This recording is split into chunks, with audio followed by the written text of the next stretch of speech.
So I'm back on the internet now after a busy week. I also decided to watch some movies, including the new ones. Has anyone seen the first three Purge movies? They're quite good. But like many movies, they really need to stop going beyond the idea of a trilogy. But a really shitty example is the latest Purge movie. Not only is the movie unentertaining, but also a social justice warrior festival. Now, instead of today's episode being a fictional nation fail, this will be a fictional event fail. So let the criticism of the first Purge begin. In the Purge universe, a new political party takes power in the United States and introduces a 12-hour period where all crime, including murder, is perfectly legal. The theory here is that this will allow people to express their frustration in order to lower the crime rate, as well as booming the sales of weapons and security equipment in order to boost the economy.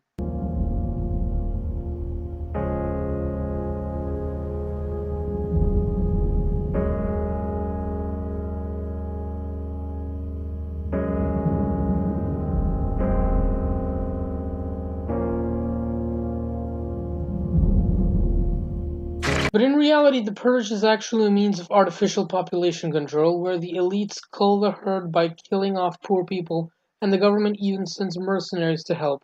But they subliminally show how it's white people just killing minorities. There are social justice warrior flashes all over the movie. Pussy grabbing motherfucker!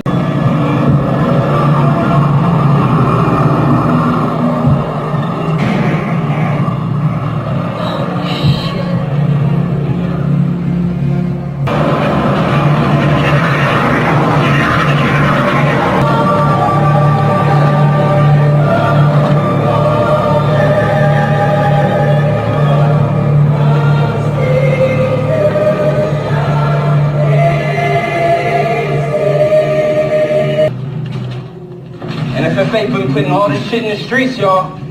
Hoping that we lost each other. We didn't, and now they stoking the fire in another motherfucking way. Our neighborhood is under siege, gentlemen, from a government who doesn't give a shit about any of us. Now there's a lot of good people out there who we're gonna have to protect now. See, the NFFA forgot about one thing. They forgot about us. This is our home. So let's show these white-haired motherfuckers never to fuck with our island again. Yes, you're going to kick white people out of New York and become the leader of it, even though the city is mostly white. Lovely idea, New York King. Well, I'm sorry to state that the Purge would not succeed. So let's get into the reasons why. First of all, if the Purge was implemented in real life, they would find a way to impeach the government.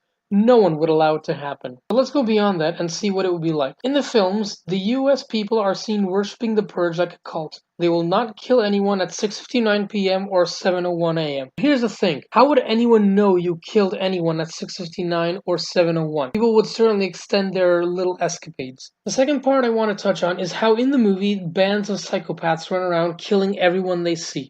In real life, murderers would take the advantage to the purge and kill others, but this would be in very small numbers. Most murders would take place between disgruntled people who know each other, but this would be really small as most people don't really have the urge to kill.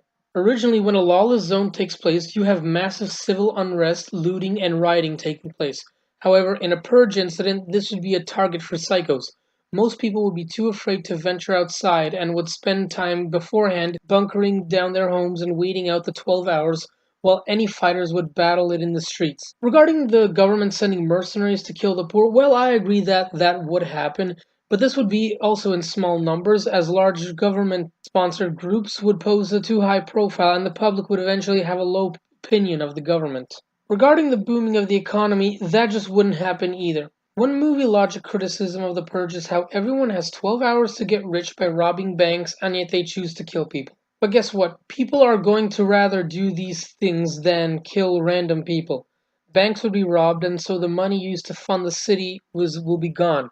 Rival corporations would use corporate sabotage to destroy their competitors. Small businesses would be destroyed because they can be looted in 12 hours. People would completely lose their jobs because of the purge, and that's how the economy would go down. Furthermore, arson would easily spread throughout the city because now it's legal, including residential areas and business centers, meaning that the money will be needed to rebuild these areas.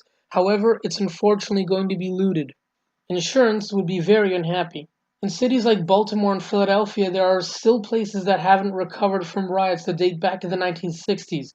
The Purge would only make sites like these more common. That idea would basically be the US throwing itself off a cliff, and I had to say that the last Purge movie threw itself off a cliff with its SJW theme. But all in all, movies like The Purge had political plots ingrained into them, and it was only a matter of time until they sent out their own political message. The only sad thing is that they did it on an unrealistic event. Although I will say that we shouldn't give it too much thought. After all, movie logic.